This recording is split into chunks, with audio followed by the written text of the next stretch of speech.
New Delhi railway স্টেশনে যে মর্মান্তিক দুর্ঘটনা দুর্ভাগ্যজনক, নিন্দনীয়, প্রতিবাদযোগ্য। কুম্ভে ওখানে পদপিষ্টে মৃত্যু মিছিল, কুম্ভে যাওয়ার পথে দিল্লির রেলওয়ে স্টেশনে পদপিষ্ট হয়ে মৃত্যু মিছিল। এরা চাইছেটা কি? রেলওয়ে যাত্রী সুরক্ষা বলে কিছু নেই, পরের পর রেল দুর্ঘটনা, রেলগুলোর সময়ে যায় না, লোকাল ট্রেন, দূরপাল্লার ট্রেন, খাবার, জল, অপরিচ্ছন্নতা, কোথাও রিজার্ভড কামরায় বহিরাগত ঢুকে অরাজকতা করছে, মারধর করছে।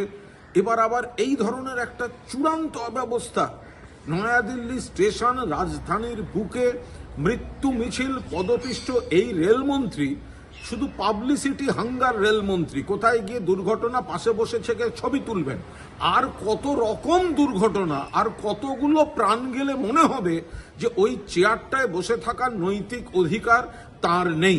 যেভাবে রেলের সেফটি, সিকিউরিটি, মনিটরিং, গোটা পরিচালন ব্যবস্থা ভেঙে পড়েছে, আমরা তার তীব্র নিন্দা করছি।